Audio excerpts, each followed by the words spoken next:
This is the Cookies Podcast, where the only thing you need to know is the S stands for sports.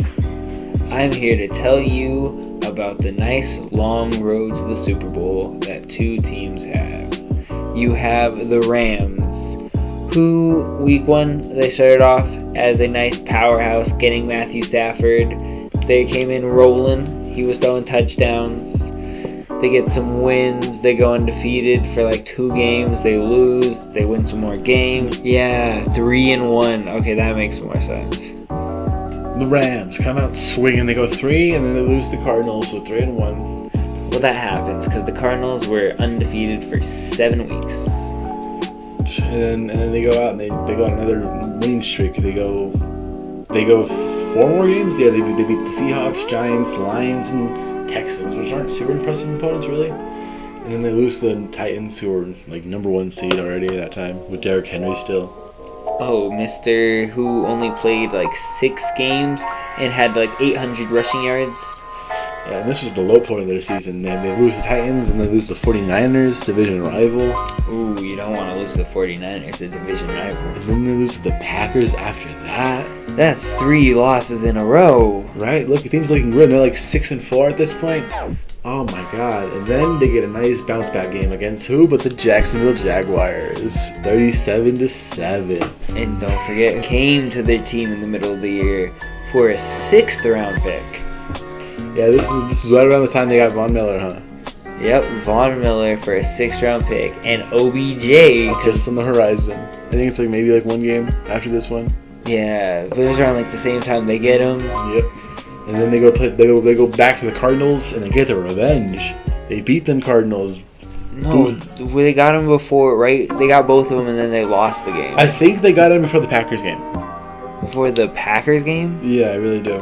That makes so much sense. They got both of them for the Packers game, and people are like, yeah, they're going to go out there, beat the Packers, and then they lost when they had both of them. They just didn't have the chemistry yet. OBJ was too new still. I bet Von Miller and Aaron Donald are way better together now, too, also. Oh, they're scary. And then they get postponed from the Seahawks game because of COVID nonsense. And then they go out there and they beat the Seahawks by 10 whole points. 10 of them. Then they go on a little bit of a tear. They get the groove back going. They beat the Vikings. They beat the Ravens. Close game, but they beat the Ravens. And then their final game of the season is if they beat the 49ers, they kick them out of the playoffs, which would be important later on in the season. But they get off to a nice early lead, and then Matthew Stafford threw one of his late game picks. I think he had like 4 picks in that game. He had 4 picks in that game. Hold on, let me look. 4 picks in the whole game. 2 picks each. Yeah, but he had like a late pick that caused him to lose the game. He fucking threw the game. Because that's what Matthew Stafford gonna do sometimes. That's how he is, man. The bright lights get a little too bright sometimes. Happens. He looks. But you say that, and then we finally meet playoff Matthew Stafford. He's been different. I feel like he's been different. He hasn't been like the best, and he isn't the focus of the offense, which is good. It's just he's different. He's a different animal. I think Matthew Stafford is the exact same, and I think everyone on his team took a leap up. Like the defense, Aaron Donald, Von Miller, Jalen Ramsey, and Floyd, crazy. Cooper Kupp, crazy. Sony Michel, Cam Akers, OBJ. Playoff OBJ, dude, he's been another beast too. Like, everyone on his team is doing, honestly, most of the work for him. This is what he said. They come out in the wildcard round and punch the division Cardinals in the mouth again. 34-11. Knock them right out of the playoffs. Stomp them bitches. Next game, they go out there, they play They go to Tampa Bay.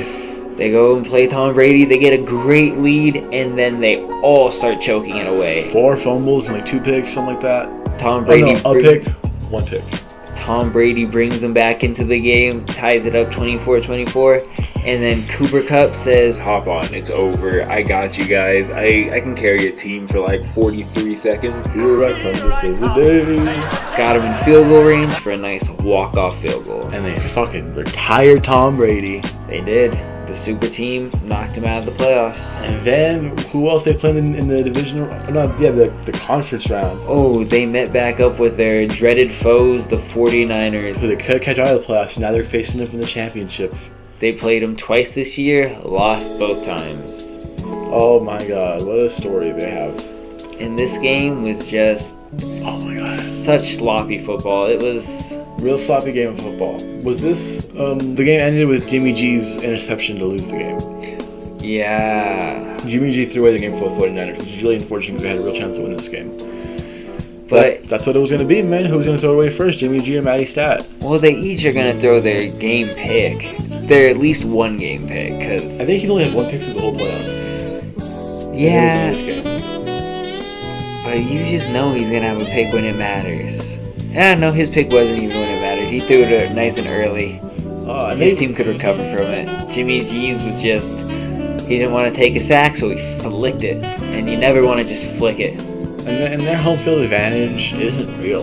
That's what's terrible about them. They play the wild card round in SoFi, and the Cardinals have more fans there than they do.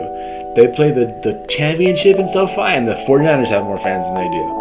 And definitely with the 49ers. They are going to travel from San Francisco. They're going to take the 30-minute drive and go to SoFi Stadium and fucking get loud. Didn't matter, though. Now they got to play in SoFi Stadium one more time. In the Super Bowl. What a team.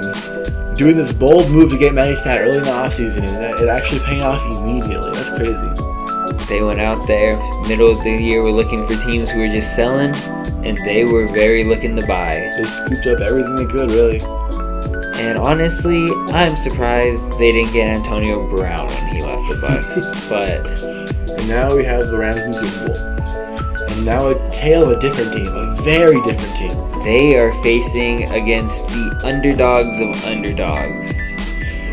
Now let's look with perspective. Bengals last season were 3-13 and won. Don't forget they tied one. 13 3-12-1. 3-12-1. Wow, terrible last year. Super bad team. Joe Burrow got hurt at the end of it. No, he got hurt dead smack in the middle of it by the Washington football team, the team that didn't have a name for the last 2 years, who now are the Commanders. That was stupid, man. Bad name. And then then the draft happens, and they were everybody. I mean, it was really split. It was like, do they want Jamar Chase or do they want Penei Sewell? Do they want to protect Joe Burrow or get him a weapon? Everyone who just thought that they needed a line, honestly, was probably right. He was still the most hit quarterback in the league this year. Here's the thing: is would T. Higgins have done almost as good as Jamar Chase if he had a line behind him? No, I don't. Maybe not as good, but I feel like him and Boyd would still have done the production. They would have done a lot, but Jamar Chase and Joe Burrow have a connection. They go out there and they make magic happen when they need it. It's special watching them play. Joe Burrow went there to his coach, his GM, and he was like, get me Jamar Chase, and I can do something with it. He did not care about getting hit, which he probably should have. He tore his leg last year, but you know what? He's like, fuck it. Who cares if I get hit? I will let the ball rip either that play, or if I'm going to take the sack, the next play. Doesn't matter. Unless I can't throw it, I'm going to throw it. And the Bengals' start to the season was also iffy. I mean, their first game was overtime with the Vikings. Wow. Dude, they just came out there and then they lost to the Bears. Yeah, overtime with the Vikings, and then you lose to the Bears and you beat the Steelers. Then they go into a close game that was just Trevor Lawrence versus Joe Burrow. Honestly, pretty nice matchup. I hope we'll see it again in the future. Oh, we better see it again in the future. And then they go and lose in overtime to the Packers. Oh, and then they go out there and they stomp the Lions. They were one of the teams that people thought, oh, the Lions could maybe go out there and beat. And then, nah, they stomped them. And then they go and they fucking really stomp the Ravens. They started gaining some momentum. And then they fucking lose to the Jets. Oh, my God.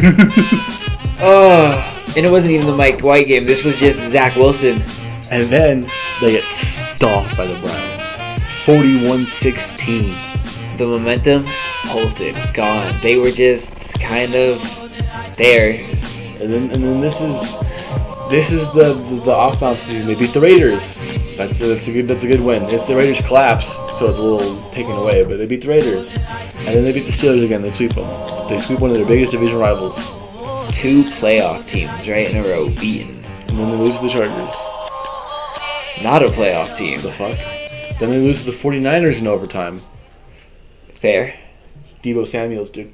Deebo Samuels can run, throw, catch, probably punt it if you really wanted to. And I think when they beat the Steelers, I think they're number one in the AFC.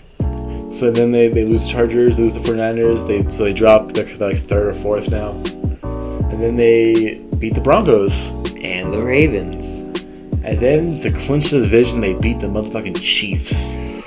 Ooh. Walk-off field goal. A classic game. Everyone thought the Chiefs had it. The Chiefs were on a nice stretch of wins. They won 9 of their last 10, and that one loss was to the Bengals. So rough. And then they sit everybody for the last game and they lose to the Browns. But it is what it is. It is what it is. And then they go out there in the wild card round. And they beat the Raiders. They motherfucking walk-off field goal the Raiders, and the legend of McPherson begins. No, it wasn't a walk-off field goal. We lost by a touchdown. Oh yeah, never mind. They lost. The last play of the game was Derek Carr's interception. Yeah.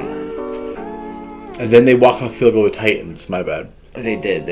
Every game that weekend was a walk-off field goal, except for the Chiefs. That was a walk-off touchdown. And then we have the Chiefs versus Bengals AFC Championship game. Ooh. Oh my God, this game was the same as the first game, but it's bigger stakes, bigger stage, man. AFC Championship. In Arrowhead. Patrick Mahomes choked the game away. Jesse Bates in that backfield that he runs. Shut him down. I'm sorry, I don't know what you want. They caused a nice pick with 13 seconds in the overtime. And then they just walk off field goal. Evan McPherson, he wants that record. I think he's 2 away from it now. Wow. He gets 2 more field goals and he ties the record. 3 more and he breaks it. Wow. Very different teams. One team was built to be here. One team's a super team that's like, we want to make the Super Bowl, we want to win the Super Bowl. And the other one's just like... The other one's just raw talent at its highest form. Just chugging away, dude. They're scrappy. They're confident. Honestly, I think the Rams are going to win this one. I think the Rams are going to win, honestly, I think it's going to be way closer than everyone expects. But I think the Rams are going to have a nice last-second field goal by, Cooper Kupp, getting them in range, 24-21. But, Joe Burrow, if you go out there and you win, congrats. Well, tell us how the Super Bowl went. Who's your Super Bowl MVP? Is it Joe Burrow? Do you believe in Super Bowl Burrow? Do you think it's or Super Bowl Joe? Can't forget about that Super Bowl Joe. Or do you believe in Matty Stat? It's neither of them, and it's gonna be Evan McPherson. I can totally see it being Evan McPherson too. Especially if he does another 4 field goals again, dude. Dude had 5 field goals. The last one being a walk-off field goal from 55 yards. Yeah, it's gonna be him. Hands down. That's the case. Just boom, boots it right through the middle. Get it carried off, setting a new record, shattering the old one. Then yeah, I can see it being Evan McPherson. Then I'm definitely getting an Evan McPherson jersey. Yikes. Yeah, well, bye.